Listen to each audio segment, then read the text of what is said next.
Bonjour. Continuons sur la leçon de la continuité et cette fois-ci on va voir la partie fonction racine énième. Donc on a déjà vu la fonction racine énième et on a vu que cette fonction c'est la fonction réciproque de la fonction qui a x associé x à la puissance n et qui est définie sur l'intervalle i plus l'infini.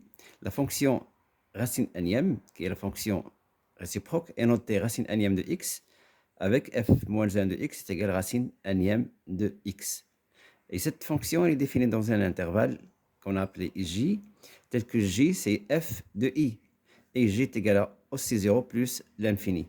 C'est-à-dire que le x qu'on a ici, c'est un nombre qui est toujours positif. On ne peut jamais avoir un nombre négatif. Donc il est supérieur ou égal à 0.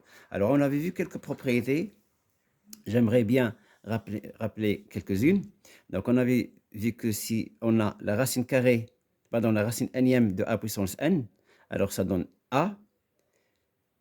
Et la racine énième de a, le tout à la puissance n, ça donne aussi a. Et on a vu par exemple, racine carrée de a carré, c'est a. Racine carrée de a, le tout carré, c'est a. C'est-à-dire que le carré peut être à l'intérieur comme il peut être à l'extérieur. Et le a, c'est toujours un nombre positif. La même chose, la racine cubique de a au cube, et c'est a. Et racine cubique de a, le tout puissance 3, ça donne a. Autre chose qu'on doit savoir, c'est que la racine énième de a, on peut l'écrire d'une autre manière, c'est a à la puissance 1 sur n. Et la racine énième de a à la puissance, la racine énième de a à la puissance m, on peut l'écrire encore, c'est a à la puissance m, le tout à la puissance 1 sur n, d'après cette règle-là. Et on a a à la puissance m, le tout à la puissance 1 sur n, c'est a à la puissance m fois 1 sur n, ce qui donne a à la puissance m sur n. Ici, on a appliqué les propriétés concernant les puissances. Alors là, je vais rappeler les règles qu'on a vues pour les puissances. Alors, on a vu que pour les puissances, si j'ai a puissance m fois a puissance n, ça donne a puissance m plus n. On aura besoin de ces règles-là. Alors ici, le m et n sont des nombres entiers relatifs. M appartient à z, n aussi appartient à z. Et a, un nombre non nul. Alors si j'ai a puissance m, le tout puissance n, alors là, ça donne a puissance m fois n. Et on a vu que si j'ai a puissance m sur a puissance n, ça donne a puissance m moins n. Et on sait aussi que si j'ai a puissance n fois b puissance n, alors ça donne a fois b le tout puissance n. Alors ce sont des règles qu'on avait vues avant. Et si j'ai a à la puissance moins n, c'est 1 sur a à la puissance n. C'est un cas particulier de ce cas général. Et si on a a sur b, le tout puissance moins n, alors je peux inverser et ça donne b sur a, le tout puissance n. Donc j'aurai plus de moins. Alors ces règles-là, on les connaissait, on les avait vues dans les puissances. Je les rappelais ici parce qu'on en aura besoin. Bien. Et on a vu aussi que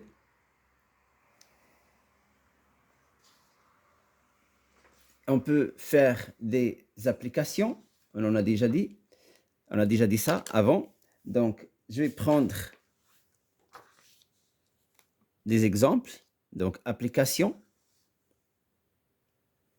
Alors, le genre de questions qu'on peut poser, par exemple, ranger dans l'ordre croissant les nombres suivants.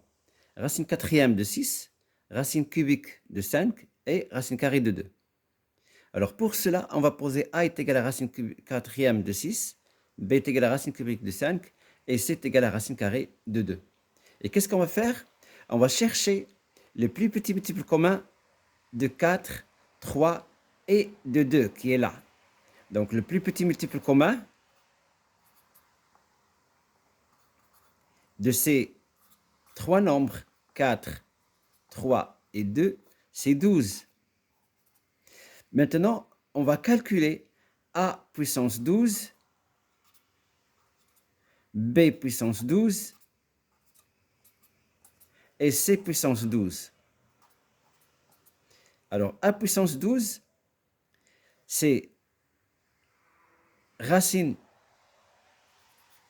quatrième de 6 puissance 12 est égal. Alors, qui dit 6, la racine quatrième de 6, c'est 6 à la puissance 1 quart. Le tout à la puissance 12. D'après les règles des puissances, on aura 6 puissance 1 quart fois 12. Donc, ce qui donne 6 puissance 3. Et 6 puissance 3, c'est 6 fois 6 fois 6, ce qui donne 216. B puissance 12, c'est racine cubique de 5, le tout puissance 12, ce qui donne 5 à la puissance 1 tiers, le tout à la puissance 12. Donc, ce qui donne 5 à la puissance 12 sur 3. Qui dit 12 sur 3, les 5 puissance 4, c'est 625. C'est 5 fois 5, 25 fois 25, 625. Et C puissance 12, c'est la racine carrée de 2, le tout puissance 12. Or, la racine carrée de 2, c'est 2 à la puissance 1 demi, le tout puissance 12. Donc, ce qui donne 2 puissance 1 demi fois 12, ce qui donne 2 puissance 6. C'est 2 fois 2, 4 fois 4 fois 4, ce qui donne 64. Du fait que 64 est inférieur à 216, qui est inférieur à 625, qui dit 64 dit C puissance 12, 216 c'est A puissance 12 et 625 c'est B puissance 12. C'est-à-dire on aura C puissance 12 plus petit que A puissance 12 plus petit que B puissance 12. Ce qui veut dire que C est inférieur à B, est inférieur à A, est inférieur à B. Donc, C n'est rien d'autre que racine carrée de 2, qui est inférieur à A, qui est la racine quatrième de 6, et B, qui est la racine cubique de 5. Alors, on va prendre un autre exemple, ranger cette fois-ci dans l'ordre décroissant les nombres suivants. Racine sixième de 7, racine quatrième de 3 et racine cubique de 2. Alors pour cela, on doit chercher le plus petit multiple commun de quel nombre? De 6, de 4 et de 3. Et ce nombre n'est rien d'autre que 12. Maintenant, on va calculer chacun de ces nombres à la puissance 12. Donc, racine sixième de 7 de toute puissance 12 est égal à 7 à la puissance 1 sixième de tout à la puissance 12, ce qui donne 7 à la puissance 1 sixième fois 12, c'est 12 sur 6, qui dit 12 sur 6 dit au carré, et ce qui donne 49.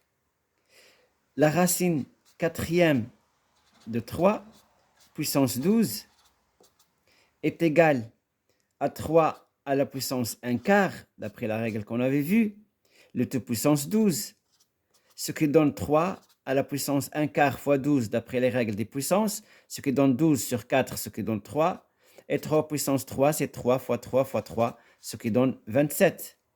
La racine cubique de 2 de toute puissance 12 est égale à 2 à la puissance 1 tiers, le tout à la puissance 12, ce qui donne 2 à la puissance 1 tiers fois 12, c'est-à-dire 12 sur 3, ce qui donne 4, et 2 à la puissance 4, c'est 2 fois 2 fois 2 fois 2, ce qui donne 16. Alors, on remarque que 16 est inférieur à 27, qui est inférieur à 49, ce qui veut dire racine cubique de 2 est inférieur à racine quatrième de 3 est inférieur à racine sixième de 7. Donc, on a pu... Alors là, on a rangé le nombre dans l'ordre croissant, mais nous, on cherche à ranger les nombres dans l'ordre décroissant, pardon. Donc, on commence par racine, on commence par racine septième, racine sixième de 7, qui est supérieure à racine quatrième de 3, qui est supérieure à la racine cubique de 2. Merci. Alors maintenant, on va voir un autre genre de question qu'on peut poser ici. Résoudre dans R l'équation suivante. Racine quatrième de 2x moins 4 est égale à 2. Alors, avant de résoudre l'équation, tout d'abord, on doit voir quand est-ce que cette équation existe. Et on va chercher donc ce qu'on appelle le domaine d'existence de l'équation. Alors, domaine d'existence de l'équation, c'est-à-dire que l'équation n'existe que si ce qu'on a à l'intérieur de la racine est positif. Donc, si l'ensemble des x appartenant à R, tel que 2x moins 4 est un nombre positif. Parce qu'on a dit d'une manière générale, si j'ai la racine nème de x, alors le x doit être un nombre positif. Donc, ce qui veut dire que le domaine d'existence, c'est comme si on veut chercher le domaine de définition d'une certaine fonction. La même chose ici, c'est le domaine d'existence. Donc, c'est l'ensemble des x appartenant à R, tel que, qui dit 2x moins 4 supérieur ou égal à 0, dit 2x supérieur ou égal à 4, donc x est supérieur ou égal à 4 sur 2, c'est-à-dire que x est supérieur ou égal à 2. Donc, domaine d'existence, c'est 2 plus l'infini. Maintenant, on va résoudre l'équation. Alors, qui dit racine quatrième de 2x moins 4 est égal à 2,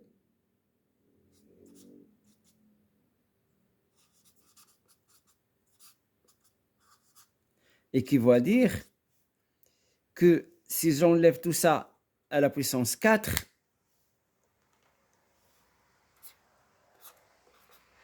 donc j'aurai ici un 4, c'est pour supprimer la racine quatrième, et nous, on a vu que la racine nème de x de toute puissance n, ça donne x. C'est une règle qui est importante. Donc, ce qui donne ici, 2x moins 4 est égal, qui dit 2 puissance 4, c'est 2 fois 2 fois 2 fois 2, ce qui donne 16. Alors, ce qui veut dire que 2x est égal à 16 plus 4. Autrement dit, 2x est égal à 20. Donc, ce qui veut dire que x est égal à 20 sur 2, ce qui donne 10. Alors, est-ce que 10 appartient au domaine d'existence? Oui, il appartient au domaine d'existence parce que 10 est supérieur à 2. Donc, appartient à 2 plus l'infini. Par conséquent, la solution de l'équation est le nombre 10. Alors, un autre genre de question qu'on peut avoir, alors c'est résoudre l'équation dans R, racine carrée de x plus racine cubique de x est égal à 12. Alors, ce genre d'équation ici, on peut faire un changement de variable, mais avant de faire un changement de variable, on doit avoir ici le même n. Alors ici, normalement, on a un 2 masqué, c'est racine carrée de x, là la racine cubique, donc on doit avoir ici le même nombre. Pour avoir le même nombre ici, on doit chercher le plus petit multiple commun de 2 et de 3. Alors le plus petit multiple commun de 2 et de 3, c'est 6. La question qui se pose, comment va-t-on faire pour avoir ici un 6 et avoir ici un 6? Alors là, il y a une règle qui dit, si j'ai la racine nème de x, c'est la même chose que la racine de n fois m de x à la puissance m. là, il y a un 1 masqué. C'est-à-dire que si je multiplie le n de la racine n par un nombre m, donc je vais multiplier le 1 ici qui est à l'intérieur de x à la puissance 1 par le même nombre m. Je multiplie là et là. Donc ici, je veux avoir un 6. Donc l'équation est équivalente à, si j'appelle cette équation E, elle sera équivalente à. Mais avant ça, tout d'abord, je dois déterminer le domaine d'existence, comme on a fait avant, dans l'exemple précédent. Alors là, ce qu'on a à l'intérieur de la racine doit être un nombre positif. Donc ici, on n'a que x, donc x doit être positif, et on sait que x doit être toujours un nombre positif. Donc, le domaine d'existence, c'est 0 plus l'infini. Donc l'équation E est équivalente à racine. Là, on va multiplier par 3. Donc ici, on va multiplier par 3. Donc ce qui donne racine sixième de x à la puissance 3 plus racine. Là, le 3, pour l'avoir 6, on doit multiplier par un 2. Donc là aussi par un 2. Donc ce qui donne racine sixième de x carré est égal à 12. On a vu encore une règle qui dit le nombre qu'on a ici, on peut le mettre à l'intérieur comme on peut le mettre à l'extérieur. D'une autre manière, si j'ai la racine nème de x à la puissance m, c'est la même chose que la racine nème de x le tout à la puissance m. Donc ces deux règles-là, on doit les retenir. Donc là, c'est n x à la puissance m, je dis bien m, là, c'est la racine nème de x, le tout à la puissance m. C'est-à-dire que le m peut être à l'intérieur comme il peut être à l'extérieur. Et le nombre x, c'est toujours un nombre positif. Il appartient à l'intervalle 0 plus l'infini. Et à ce moment-là, on peut appliquer les règles qu'on vient de voir ici. Donc, là, je vais faire monter le 3 et le 2 à l'extérieur. Donc, j'aurai racine sixième de x, le tout à la puissance 3, plus racine sixième de x, le tout au carré, est égal à 12. Maintenant, j'ai racine sixième de x qui se répète. Donc, on va écrire, posant t est égal racine sixième de x. L'équation devient, donc l'équation E devient t puissance 3 plus t carré est égal à 12. Alors maintenant, on va essayer de résoudre cette équation. Alors, pour la résoudre, on peut chercher une racine évidente. Alors, si je donne ici 1 au cube, c'est 1, 1 au carré, c'est 1, 1 plus 1, c'est 2, donc ce n'est pas 12. Donc, je vais chercher notre racine. Je vais donner par exemple 2. Donc, si je donne 2, on aura t au cube. Donc, c'est 2 au cube, ce qui donne 8. T au carré, c'est 2 au carré, ce qui donne 4. 8 plus 4, ça donne 12. Donc, 2 est une racine évidente. D'où on va diviser t au cube plus t carré moins 12 par t moins 2. C'est-à-dire, on va faire la division euclidienne pour pouvoir factoriser cette expression. Sinon, il y a une méthode encore qui est plus facile que celle-là. Il y a une méthode qui est plus facile que celle-là.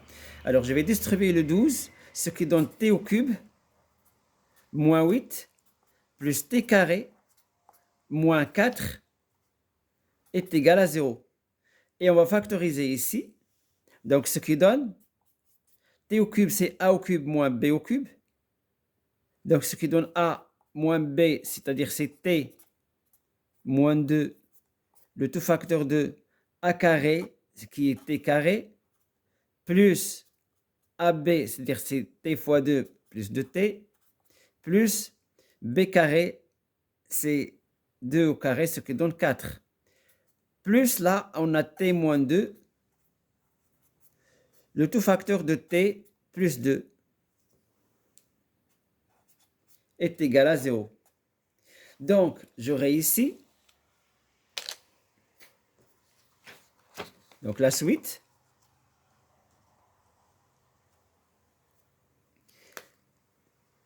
l'équation est équivalente à, donc là j'ai un facteur commun, c'est t moins 2, donc t moins 2, facteur 2, t carré, plus 2t, plus 4, plus t, plus 2, est égal à 0. Ce qui veut dire t moins 2, le tout facteur de t carré, t plus 2t plus 3t, plus 4 plus 2 c'est 6, est égal à 0. Un produit est nul, ça veut dire que l'un des facteurs est nul. Donc, ce qui veut dire que t moins 2 est égal à 0, ou t carré plus 3t plus 6 est égal à 0.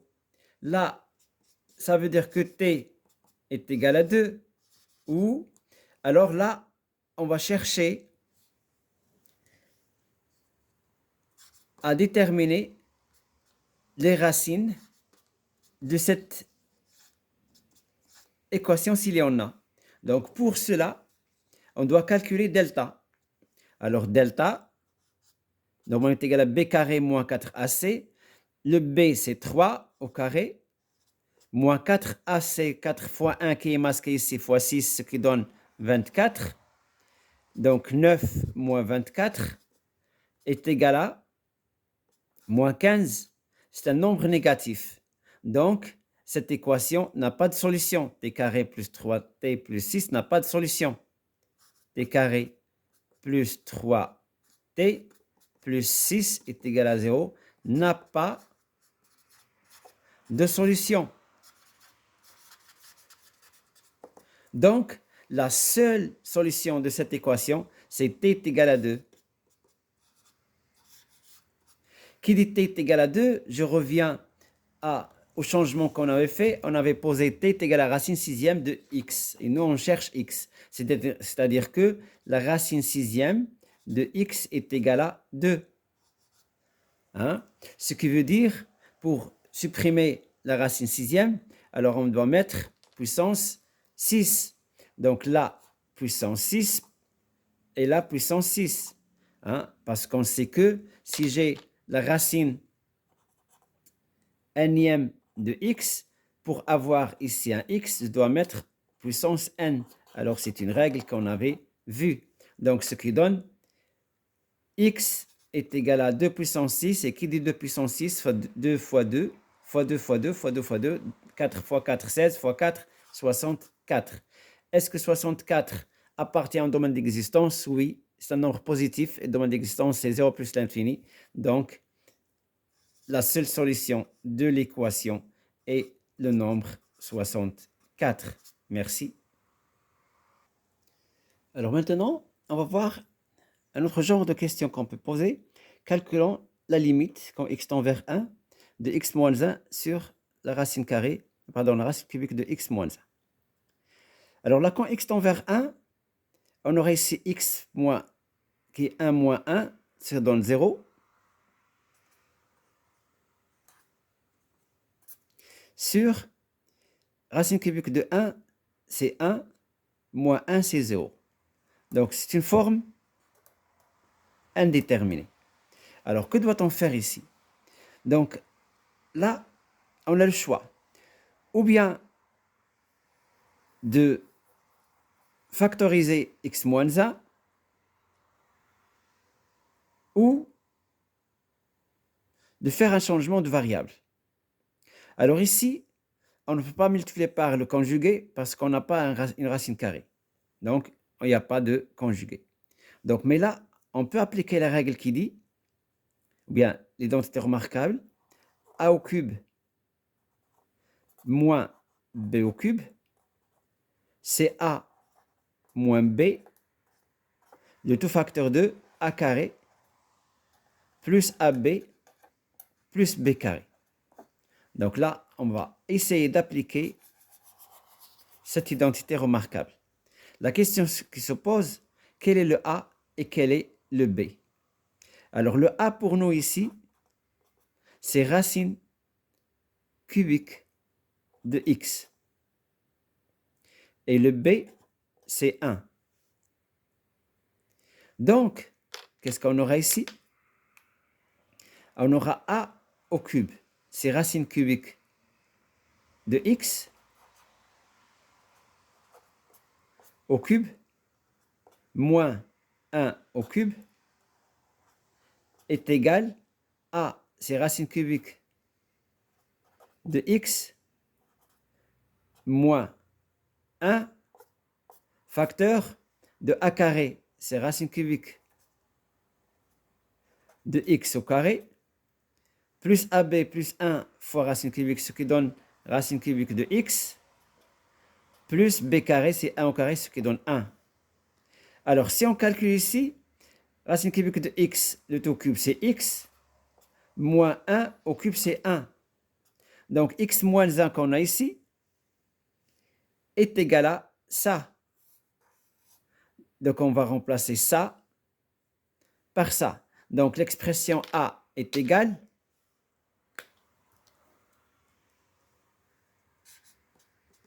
limite quand x tend vers 1 de quoi? De racine cubique de x moins 1, le tout facteur de racine cubique de x au carré plus racine cubique de x plus 1 sur racine cubique de x moins 1. Alors là, on va simplifier par ce nombre. Donc, on aura a est égal la limite quand x tend vers 1 de quoi?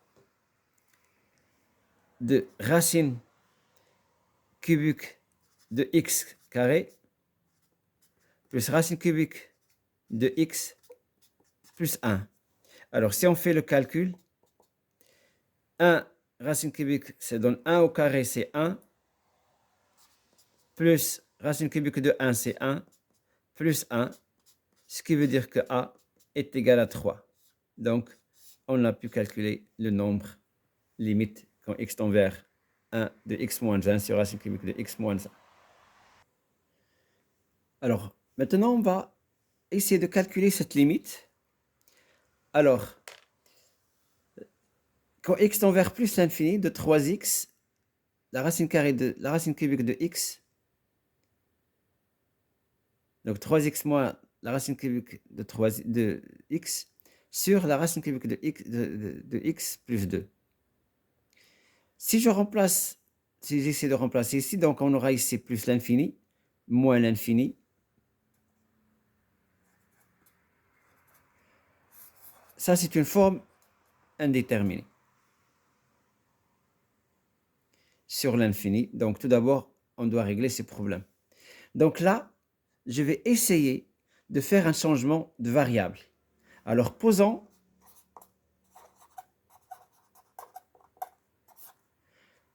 grand X est égal la racine cubique de X. Donc, quand petit x tend vers plus l'infini, grand X aussi va tendre vers plus l'infini. Donc, B est égal à la limite